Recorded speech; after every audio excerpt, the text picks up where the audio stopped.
উধারবন দুর্গানগর পঞ্চম খণ্ডে এক চাঞ্চল্যকর অগ্নিকাণ্ডের ঘটনা ঘটেছে। অভিযোগ উঠেছে জমি দখলের উদ্দেশ্যে এক অসহায় বিধবা মহিলার বাড়িতে আগুন ধরিয়ে দেয় দুষ্কৃতীরা। ঘটনায় এলাকায় তীব্র চাঞ্চল্যের সৃষ্টি হয়েছে। অভিযোগকারী জামিরুন্নেসা লস্কর নামের ওই স্বামীহারা মহিলা জানান, বহুদিন ধরেই স্থানীয় আলাউদ্দিন লস্কর, আইয়ুব উদ্দিন লস্কর, জামাল উদ্দিন লস্কর সহ আরও কয়েকজন তার জমি দখলের জন্য তাকে নানাভাবে হুমকি দিয়ে আসছেন। জামিরুন্নেসা লস্কর সরকারি প্রধানমন্ত্রী আবাস প্রকল্পে বাড়ি পেয়েছিলেন।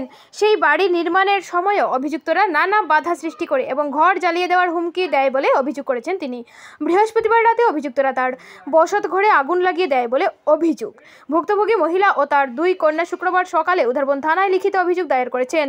পুলিশ সূত্রে জানা গিয়েছে, অভিযোগের ভিত্তিতে তদন্ত শুরু হয়েছে। স্থানীয় প্রশাসন ঘটনাস্থলে গিয়েই পরিস্থিতি পরিদর্শন করেছে। এলাকায় উত্তেজনার প্রশমনে অতিরিক্ত পুলিশ মোতায়েন করা হয়েছে। আমার নাম জামিরুন্নেসা লস্কর। কদিন বাদে বাদে লড়াই করেন, দরবার করেন, এর বাদে গড় এখান ইন্দিরা বাস কর, এখান বাইসলাম গড় এখানে বানাইবার দেন না, রাস্তা বাই আটিবারও দেন না, কারেন্ট আনি গড় জ্বালাইলি তা কইয়াও তো জ্বালাইলি।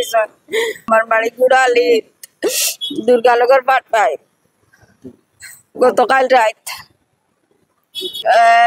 তারা হুমকি দিছেন আমার আলাউদ্দিন লস্কর, আইয়ুব আলী লস্কর, জামাল উদ্দিন লস্কর, তার পরিবারও আরো দুইজন ছেলে আছে। মারতা করিয়া হুমকি দিয়া দৌড়িয়ে গেছো। আমরা উদারবন থানা চাই।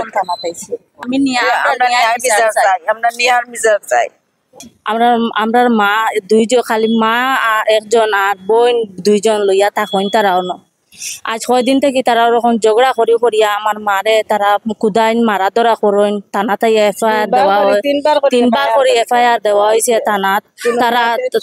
তারা কোনো অ্যাকশন লইছেন না। স্যার তারা এলকু বর্তমানে কালকে হুমকি দিয়া তারা গড় আমরা জ্বালাই লিছেন। তারা এলকু আমরা ন্যায্য বিচার চাই।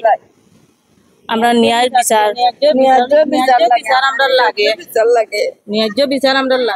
আমরা মা গরিব মানুষ, আমার মা লাড়ি বেটি মানুষ কাম করি খাই না। আমরা কিতা অপরাধ তারা লাগে করছে।